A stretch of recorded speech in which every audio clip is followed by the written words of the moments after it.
Hoy vamos a meternos de lleno en una idea, una idea bastante provocadora. ¿Y si una de las peores crisis económicas de la historia reciente no fue mala suerte, sino que fue a propósito?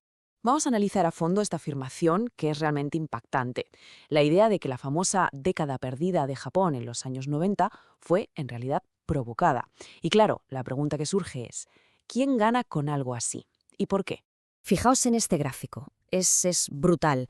Muestra el momento exacto en que el milagro económico japonés, esa máquina imparable de la posguerra, simplemente se para. Se detiene en seco. El mundo entero se quedó de piedra. Y ahí, justo ahí, es donde empieza este misterio. Vale, vamos a ello. La pregunta es enorme, ¿verdad? ¿Cómo es posible que la economía más potente y dinámica del planeta, de la noche a la mañana, simplemente se apague? Bueno, la respuesta fácil, la que todo el mundo aceptó, fue culpar a la incompetencia y la corrupción. Y el que se llevó todas las culpas fue el poderoso Ministerio de Finanzas. Pensad que este ministerio era el cerebro del éxito japonés, pues de repente se convirtieron en el villano de la película.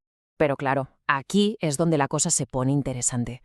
La fuente que estamos analizando hoy apunta en otra dirección.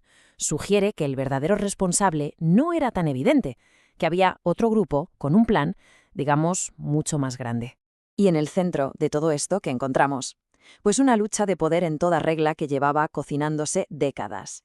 Por un lado, los guardianes del sistema de siempre, el Ministerio de Finanzas. Por el otro, los reformistas del Banco de Japón. Una batalla en la sombra que, como vamos a ver, tuvo un ganador muy claro. Para entenderlo, tenemos que hablar de este sistema, la llamada economía de guerra. Era algo muy japonés, heredado de la posguerra. La idea no era tanto ganar dinero, o sea, los beneficios, sino ganar cuota de mercado, ser el más grande. Esto permitía cosas como el empleo para toda la vida.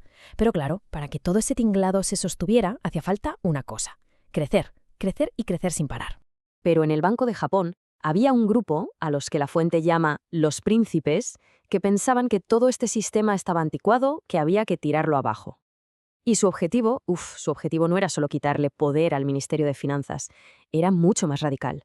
Querían cambiar Japón de arriba a abajo, desmontar ese modelo y traer un capitalismo de mercado al estilo de Estados Unidos. La pregunta es cómo se consigue algo tan bestia.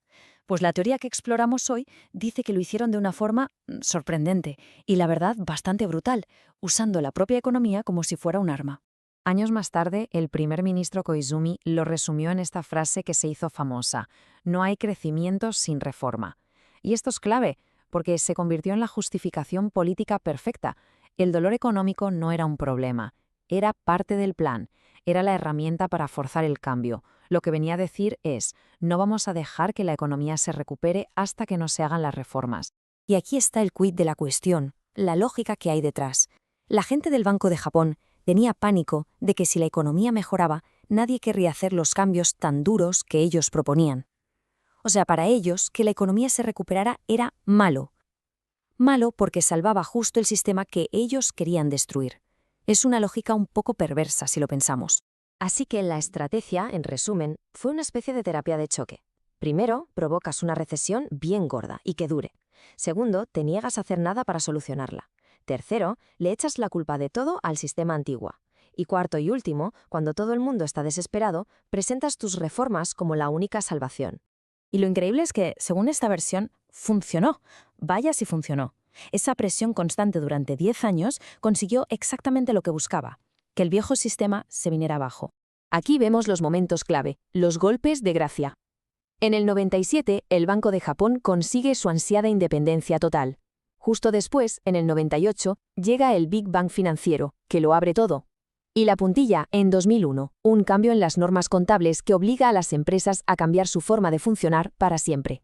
Y mientras la crisis se hacía más y más profunda, pasó algo muy curioso con la opinión pública.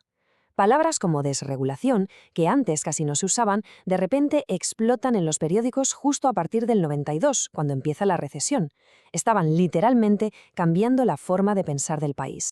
Al final, el resultado fue este. El capitalismo para capitalistas había vuelto. Todos los pilares del antiguo sistema se desmontaron uno por uno.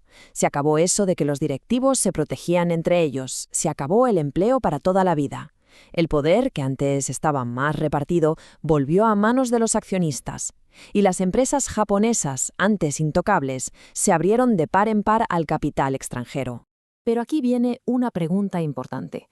¿De verdad era necesario este cambio tan radical al modelo americano? ¿No había otra salida? Pues el análisis sugiere que sí, que había una alternativa, el modelo alemán, una especie de economía social de mercado. Un camino que, en lugar de centrarse solo en el beneficio del accionista, busca un equilibrio, cuidando el bienestar de todas las partes implicadas, incluyendo a los trabajadores. Hubiera sido una forma de mantener lo bueno del sistema japonés. O sea, la idea no era derribar el edificio entero, sino reformarlo. Se podría haber modificado el sistema para que se centrara más en su propia gente, en la demanda interna, en los servicios, manteniendo la estabilidad social y la calidad de vida, que eran muy altas. Era una cuestión de ajustar, no de destruir. Y todo esto nos lleva a la última parte, a la reflexión final que, para mí, es la más importante de toda esta historia. Porque aquí está lo más fuerte de todo.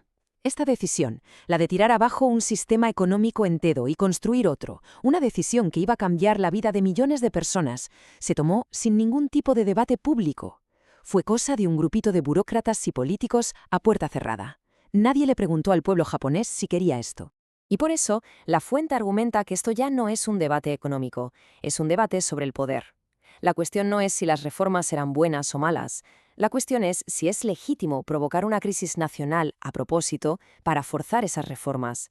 Es, básicamente, un abuso de poder. Porque, como dice la cita, la ley no le daba al Banco de Japón ese poder. Ni la ley antigua ni la nueva. Ningún gobierno elegido democráticamente les dijo, oye, cambiad el país entero. Se tomaron una atribución que sencillamente no tenían. Y con esto terminamos. El relato de la década perdida de Japón nos deja con una pregunta final. Una pregunta que sigue siendo súper relevante hoy. ¿Quién tiene derecho a decidir el futuro de un país? ¿Unos pocos tecnócratas que actúan convencidos de que saben lo que es mejor para todos?